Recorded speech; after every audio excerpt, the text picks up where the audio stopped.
Bonjour, bienvenue sur Boost. Je suis le prophète Isaac Torquayon et notre verset du jour se trouve dans 2 Pierre, le chapitre 1, à partir du verset 3 au verset 4. Ça dit ceci: Sa divine puissance nous a donné tout ce qui contribue à la vie et à la piété, en nous faisant connaître celui qui nous a appelés par sa propre gloire et sa propre force. Par celle-ci, les promesses les plus précieuses et les plus grandes nous ont été données afin que par elles, vous échappiez à la pourriture que le désir entretient dans le monde et que vous ayez part à la nature divine. Le passage nous montre que, par le biais de la connaissance de Christ, Dieu a exercé sa puissance afin de mettre à notre disposition tout ce dont nous avons besoin pour vivre une vie qui lui est agréable. La Bible dit qu'il nous a donné tout ce qui contribue à la vie et à la piété. Et nous avons vu que par conséquent, Dieu nous a permis de devenir participants de sa nature divine.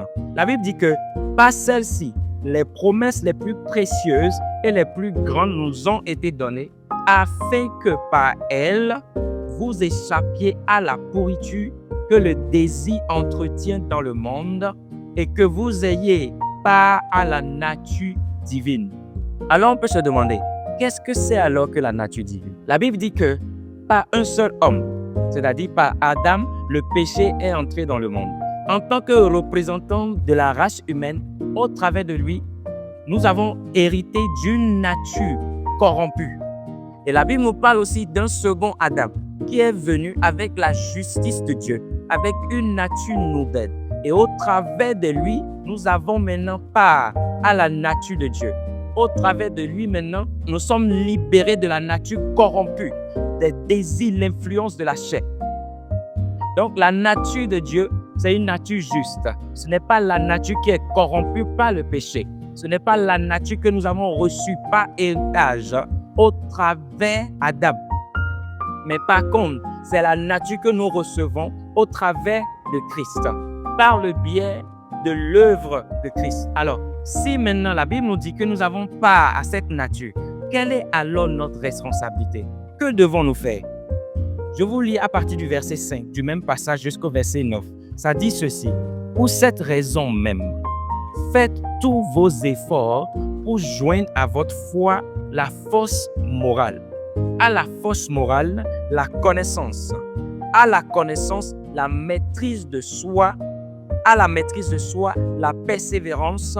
À la persévérance, la piété. À la piété, l'affection fraternelle. À l'affection fraternelle, l'amour. La Bible dit, faites tous vos efforts. Donc, il nous incombe de pouvoir nous exercer, comme Paul l'a dit à Timothée, nous exercer à la piété. C'est notre responsabilité maintenant de pouvoir manifester, refléter cette justice de Dieu, la nouvelle nature dont nous sommes devenus participants. La Bible dit que nous sommes appelés à fournir des efforts. Ajoute à ta foi la force morale. Donc tu crois en Christ, c'est vrai. Tu es sauvé, c'est vrai. La Bible dit, il est nécessaire d'ajouter maintenant à ta foi la force morale. Et la Bible dit, à la force morale, ajoute la connaissance. D'ailleurs, si nous montons un peu au verset 2, la Bible nous parle de la multiplication de la grâce et de la paix au travers de la connaissance de Dieu. Le passage dit que la grâce et la paix vous soient multipliées par la connaissance de Dieu et de Jésus, notre Seigneur. Ce qui voudrait dire que le plus nous grandissons dans notre connaissance de Dieu, dans notre connaissance de Christ, nous pouvons bénéficier plus de la grâce de Dieu. Nous pouvons bénéficier plus de sa paix. Et la suite du passage, en effet, si ces qualités sont en vous et y foisonnent, elles ne vous laissent pas sans activité ni sans fruit pour la connaissance de notre Seigneur Jésus-Christ. Donc, sans ces qualités, il est impossible pour nous de produire les fruits convenables. Sans ces qualités, il est impossible pour nous de manifester maintenant, de refléter maintenant la nature dont nous sommes participants. La Bible continue en disant ceci: mais celui chez qui elles ne sont pas présentes est un aveugle. Il a les yeux fermés, il oublie la purification de ses péchés d'autrefois.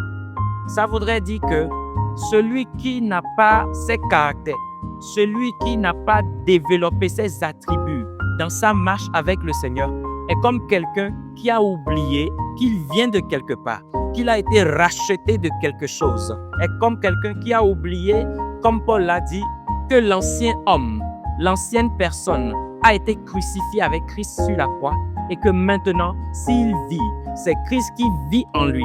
Ce n'est plus lui. Non, l'ancienne personne qui était soumise au désir, aux pressions de la chair et du péché, cette personne-là a été crucifiée à la croix. C'est pour ça que je dis souvent que si le péché était une bonne chose, Dieu n'allait pas mettre sur pied un plan afin de pouvoir nous en libérer, nous en délivrer. Nous avons été délivrés du péché, de cette conséquence, de son pouvoir, de sa force.